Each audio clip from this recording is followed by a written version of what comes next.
So now I'm going to show you the best shoulder press exercise that will make it easier to do shoulder press and more ergonomical, so that you will never have shoulder pain, right?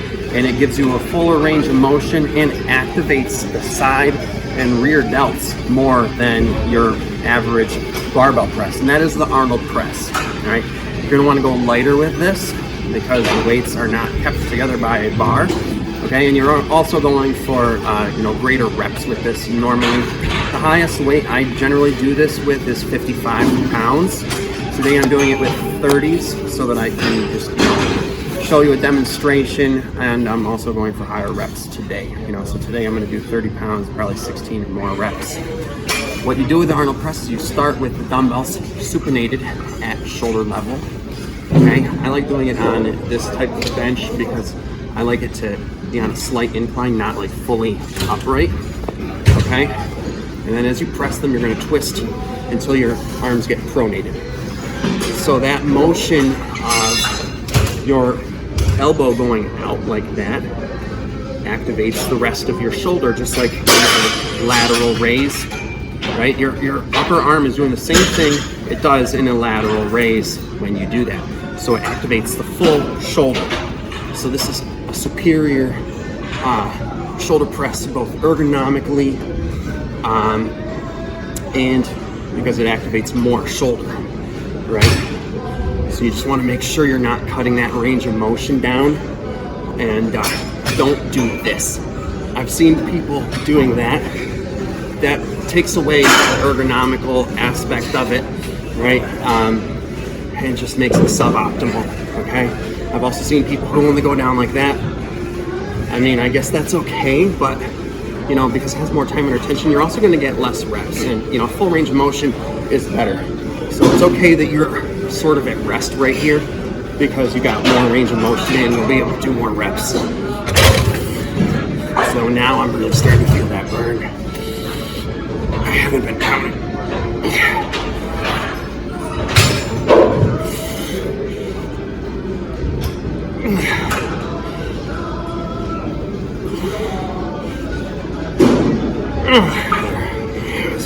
Over my target, I think, but trying to keep a low RPE today.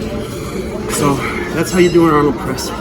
Super effective shoulder press. You should be doing that even more than barbell overhead press, and save the barbell overhead press for when you're doing a heavier progressive overload and going into strength training. So I love rowing, and I love doing shoulder work, but I have to say something about an exercise that I think is the worst exercise out there, and that is the upright row. That is as it's normally done with a barbell. Okay, and most people do this with a close grip. I'm not even going to do this with any kind of weight because it's so bad ergonomically. This grip, as soon as you get to here, it's causing a strain on your wrists and on your shoulder.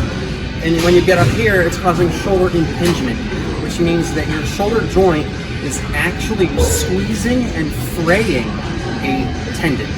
And once it gets frayed to a certain point, you will no longer be able to do work of this type with that. Okay.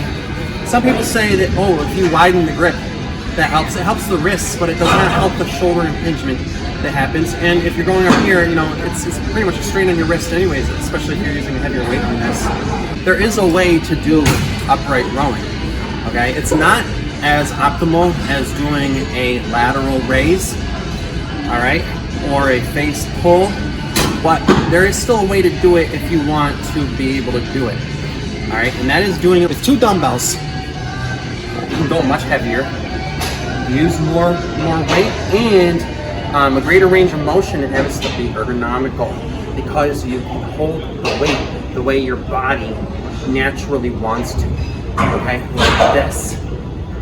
See how my wrist is kept in place without having to move like that? That sucks. But this, my wrist feels perfectly fine. My wrist is taken out of the equation, and it makes it totally ergonomical. Also, that ergonomical aspect as a chain reaction, because I'm holding it naturally, there's no shoulder impingement.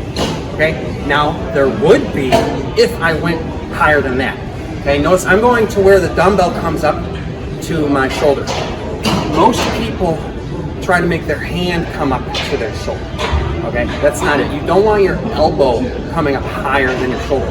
That's when the shoulder joint is going to squeeze the tendon to cause that impingement. Right? So as soon as I get up here, where my upper arm starts to become in alignment with my shoulder, that's all you need. Okay?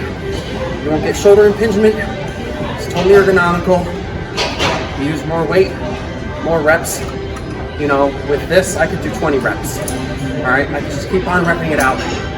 My shoulders are the only limiting factor. Okay?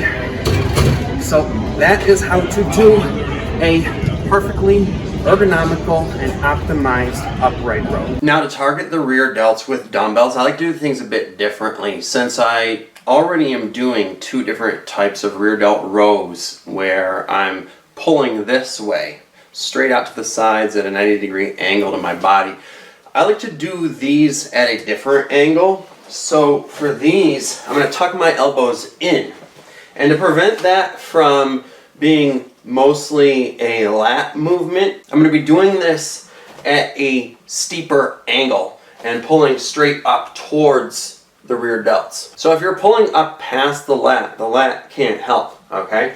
So in order to do this, we need to go at a 45-degree or more angle. I got this at a 50-degree angle.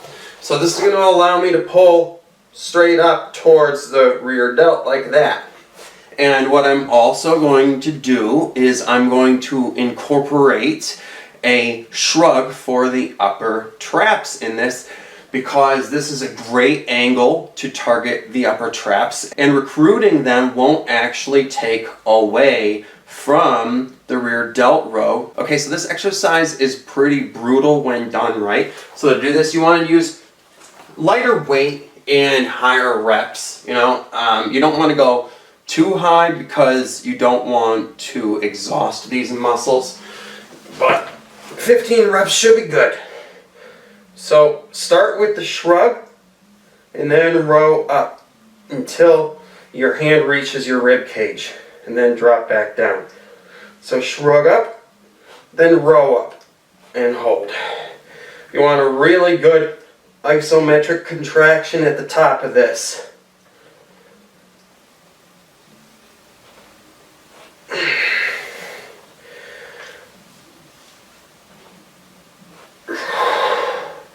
That's how you're going to get really wicked rear delts and upper traps.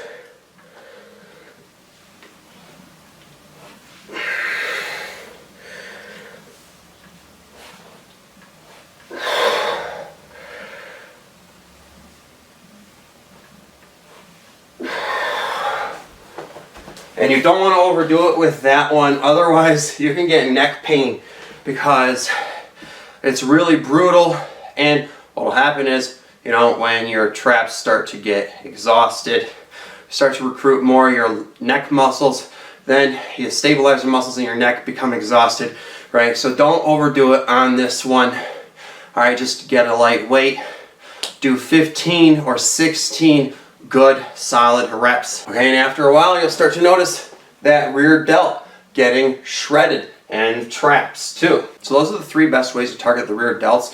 While it may not be as important as the other two delts, you don't want to skip out on training it altogether. So make sure you're throwing in one of those rear delt rows anytime you're doing shoulder training.